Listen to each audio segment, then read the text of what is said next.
Bonjour à tous, je m'appelle Ager Damani, j'ai travaillé à l'ENCM Tunisie et à la NSM en France dans l'évaluation qualité pharmaceutique des médicaments biologiques et donc aussi chimiques en Tunisie. Et je suis aujourd'hui présente parmi vous afin de vous faire une présentation sur les médicaments biosimilaires avec un focus sur la comparabilité structurale. Dans le plan, on va parler de la définition des médicaments biosimilaires, de la fabrication et des contrôles en cours et à l'opération, les spécificités des médicaments biologiques, le cadre réglementaire des biosimilaires en Europe et de la biosimilarité, et finalement, on va aborder le sujet de la comparabilité structurale. En ce qui concerne la définition d'un médicament biosimilaire, selon la loi française, un médicament, c'est un médicament biologique de même composition qualitative et quantitative en substance active et de même forme pharmaceutique qu'un médicament biologique de référence qui ne remplit pas les conditions prévues pour être regardé comme une spécialité générique en raison de différences liées notamment à la variabilité de la matière première ou au procédé de fabrication. Donc, nécessitant que soient produites des données précliniques et cliniques supplémentaires dans des conditions déterminées par voie réglementaire. Par rapport à un générique, donc un biosimilaire, il est issu de la biotechnologie, alors qu'un générique est issu de la synthèse chimique. Donc, un biosimilaire prend pour point de départ des lignées cellulaires infestées par un matériel génétique. Ces lignées cellulaires ou cellules hôtes peuvent être issues de cellules ovariennes de hamsters chinois, ce qu'on appelle les cellules CHO, et donc qui vont constituer le matériel d'expression de la protéine d'intérêt. Si on compare le générique au biosimilaire en matière de structure, le biosimilaire a une structure complexe avec une caractérisation qui reste incomplète. Alors qu'un générique a une structure simple avec une caractérisation complète. En matière de stabilité à température ambiante, un biosimilaire, c'est souvent problématique, alors que pour un générique, c'est généralement une bonne stabilité. En matière de développement, donc un médicament biosimilaire prend environ 7 à 8 ans pour un développement complet et coûte 50 à 100 millions de dollars, alors qu'un médicament générique prend 2 à 3 ans et coûte 1 à 4 millions de dollars. En ce qui concerne l'AMM, on va aborder ce sujet par la suite, mais il faut dire que pour un générique, il suffit de fournir des données sur la qualité pharmaceutique avec une étude de bioéquivalence, alors que pour un biosimilaire, il faut aussi fournir des données sur l'évaluation clinique complète du rapport bénéfice-risque. Quelques exemples de médicaments biologiques, on cite donc l'érythropoïétine, les hormones de croissance, les héparines de poids moléculaires, les insulines, les interférons et les anticorps monoclonaux. Et il y a encore d'autres exemples que je n'ai pas cités. En matière de structure et de taille, comme vous le voyez, quand on compare l'hormone de croissance au paracétamol, eh ben, ça va donc de 151 Dalton pour le paracétamol à 22 000 Dalton pour l'hormone de croissance. Ici, vous voyez aussi la différence de taille entre un anticorps monoclonal qui fait 150 000 Dalton et par rapport à l'aspirine qui fait 180 Dalton. En ce qui concerne la fabrication et les contrôles, donc la fabrication commence tout d'abord par l'isolement du gène d'intérêt. C'est un gène humain, mais il faut savoir que ça se fait par méthode de génie génétique pour obtenir un gène humanisé.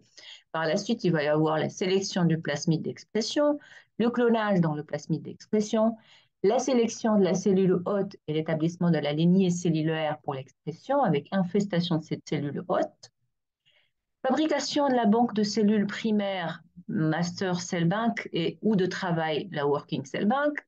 Ensuite, on a une phase d'expansion cellulaire pour arriver à une certaine concentration, à une certaine densité, à un certain nombre de cellules viables pour pouvoir déclencher donc la production de la protéine d'intérêt dans le bioréacteur de production. Donc on arrive à l'étape on termine l'étape d'upstream. Par la suite vient l'étape de purification ou downstream avec une multitude de chromatographies de purification. Finalement, donc la formulation stable et l'administration à l'homme. Il faut retenir que dans cette fabrication, il y a deux grandes étapes. La première étape, c'est l'étape de génie génétique avec fabrication du génome d'intérêt qui doit être humanisé, cloné aussi. Et la deuxième étape, c'est l'étape de biotechnologie à l'issue de laquelle on a notre protéine d'intérêt qui va être caractérisée et mise en stabilité. Le temps de production est de 6 à 9 mois versus quelques semaines pour un générique. Et en matière de contrôle qualité, on fait dans les 250 tests et contrôles versus 50 pour le générique standard. En ce qui concerne le contrôle en cours de fabrication, quelques donc, exemples des anticorps monoclonaux. Il faut retenir deux points importants, c'est ce qui est critical quality attributes et in-process controls qui vont de pair. Donc, quelques exemples d'in-process controls, la cell viability et la densité des cellules viables qui se font en upstream, en début de process upstream, la concentration en protéines qui se fait à l'étape de collecte et les endotoxines et le bioburden qui se font à l'étape de downstream ou de purification. Pour les contrôles à libération, donc dans les guidelines ICHQ6B, le guideline EMA on Investigational Products, le guideline EMA on Monoclonal Antibodies, on parle donc de des spécifications. Et donc, à titre d'exemple, ici, vous pouvez voir qu'il faut y avoir donc, les caractéristiques généraux, clarté, couleur, pH, osmolalité, la quantité ou la concentration en protéines, la pureté avec chromatographie d'exclusion-diffusion, électrophorèse capillaire, réduite et non réduite. Pareil pour les variants de charge avec IC-IEF. L'identité, ici, c'est fait par ICUF, mais il y a d'autres méthodes beaucoup plus spécifiques d'identité, comme le peptide mapping. Les impuretés liées au procédé qui sont ici, donc la residual host cell DNA, le residual HCP ou host cell protein et le residual protein A.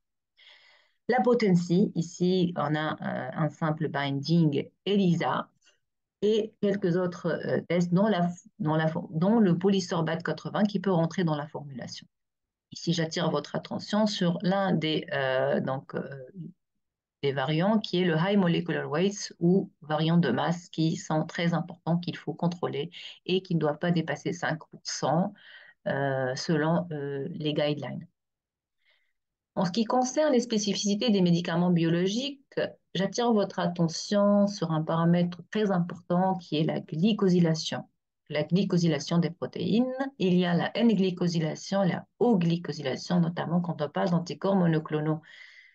Cette N-glycosylation peut exister dans les anticorps monoclonaux, dans le fragment FAP ou dans le fragment FC, surtout au niveau de l'asparagine numéro 297. Et il y a différents types de N-glycanes, donc les high-mannose, les hybrides ou les complexes. Pourquoi donc j'évoque ces glycosylations? Parce que ils ont une application dans l'activité effectrice des anticorps monoclonaux. Donc, toute modification post-traductionnelle rentre dans l'activité effectrice des anticorps monoclonaux. Donc, différentes activités biologiques citées, à savoir l'activité ADCC ou cytotoxicité à médiation cellulaire dépendante des anticorps, l'activité CDC ou cytotoxicité dépendante du complément, et l'activité ADCP ou phagocytose cellulaire dépendante des anticorps. Il y a aussi des récepteurs au niveau de la cellule cible, qui est l'anticorps monoclonal, et le récepteur Fc gamma R, responsable de l'activité biologique du MAB, et également les récepteurs FcRn, qui est responsable de la dumévie du MAB. Donc, il y a une certaine micro-hétérogénéité des biomédicaments parce que chaque lot de biomédicaments est différent. Et le procédé de fabrication, il est particulier pour chaque lot et il est contrôlé. Cette micro-hétérogénéité entraîne donc une variabilité biologique avec une population mixte de différents variants moléculaires pouvant potentiellement impacter les propriétés cliniques de sécurité et d'efficacité. C'est-à-dire que quand on a d'un lot à un autre des différences au niveau du profil de glycosylation, on peut avoir un impact ou des différences au niveau des effets sur l'efficacité clinique et la sécurité, et également sur la toxicité. Cette hétérogénéité donc entraîne des craintes théoriques de l'immunogénicité des switches d'un produit à un autre. Cadre réglementaire des biosimilaires en Europe et biosimilarité. Je reviens à cette fameuse définition de la loi française du médicament biosimilaire qui dit que ce biosimilaire ne remplit pas les conditions prévues pour être regardé comme une spécialité générique en raison de différences liées notamment à la variabilité de la matière première ou au procédé de fabrication, nécessitant que soient produites des données précliniques et cliniques supplémentaires dans des conditions déterminées par voie réglementaire. Et là, donc, c'est quand on parle de variabilité, dans cette variabilité, la glycosylation ou les différences au niveau du profil de glycosylation ont une grande importance. C'est pour cela qu'il faut les contrôler d'un lot à un autre. Le guideline EMA sur le biosimilar quality, donc la qualité des biosimilaires, il dit la même chose, qu'il y a des différences structurelles, on l'admet, mais ces différences doivent être justifiées et surtout donc en fonction de ces différences, la quantité de data à fournir aux autorités donc dépend et donc il faut justifier la safety et l'efficacité du biosimilaire en fonction de ces différences. Le guideline ICHQ5E aussi parle de variabilité interlot et qui est une caractéristique des produits biologiques. Aucun lot n'est entièrement identique à l'autre, mais tous les lots issus d'un même procédé répondent à des critères d'acceptation communs. Si on a un changement au niveau du procédé de fabrication, cela entraîne une modification, une altération du profil qualité du produit et donc il y a nécessité de faire une comparabilité entre le nouveau et l'ancien procédé. En matière de dossier d'AMM, donc, il faut décrire la qualité avec un module 3 complet avec les comparabilités d'un lot à l'autre, incluant les différents procédés de fabrication dès le premier stade du développement et d'une comparabilité qualité du produit versus le produit référent.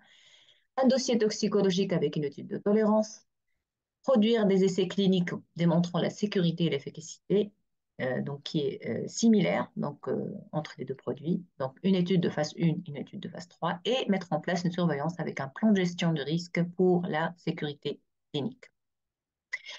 En ce qui concerne des requis en matière de développement, donc il y a l'étape 1 qui est, donc, ce sont les études comparatives de la qualité, donc études comparatives analytiques, donc les propriétés physiques et chimiques et fonctionnelles de l'activité biologique et pharmacologique.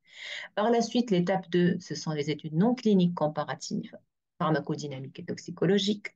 Et l'étape 3, ce sont les études cliniques comparatives, pharmacocinétiques, pharmacodynamiques, études d'efficacité, sécurité et d'immunogénicité. Tout ça, donc, on compare le biosimilaire au produit référent et on cherche s'il y a des différences.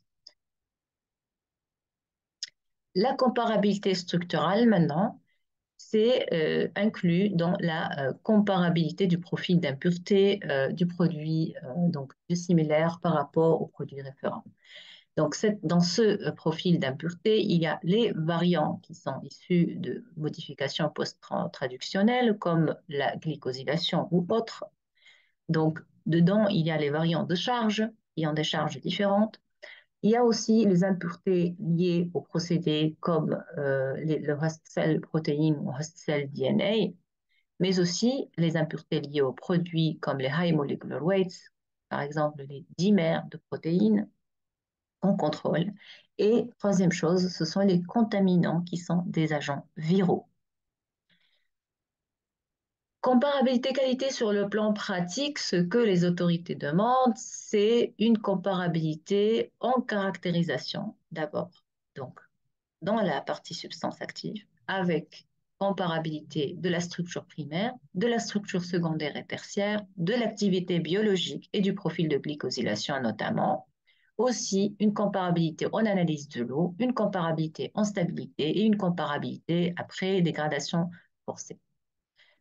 Donc, quelques exemples pratiques de comparabilité structurale. Ici, on compare deux lots, un lot à 1 millilitre et un lot à 2000 litres. On compare les procédés pour les deux lots ou pour les deux produits. Donc, c'est exactement le même principe quand on compare un biosimilaire à un médicament de référence. On compare les deux procédés à la recherche de différences majeures, comme la master cell bank qui peut différer, qui est généralement, bien sûr, n'est pas la même. Aussi au niveau de l'étape downstream, il faut voir les différences.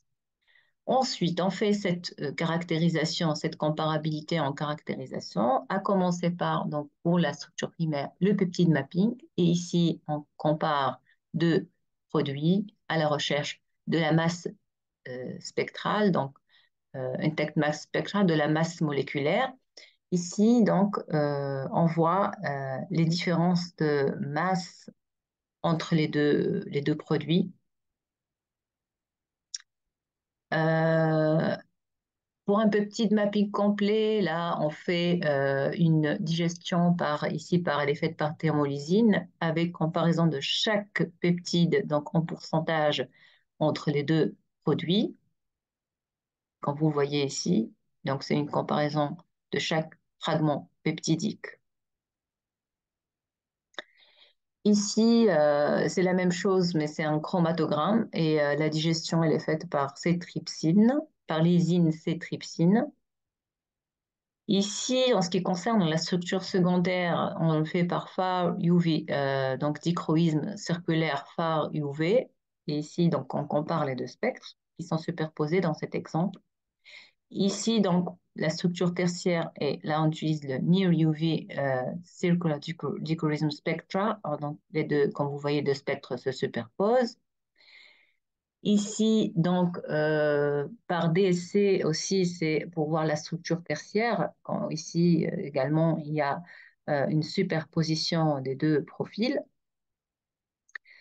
Et ici, la potentie, donc, il suffit de faire, quand il s'agit d'une IgG4, le binding ELISA, et il faut faire un cell-based assay ou un test cellulaire quand il s'agit d'une IgG1 pour voir l'activité effectrice.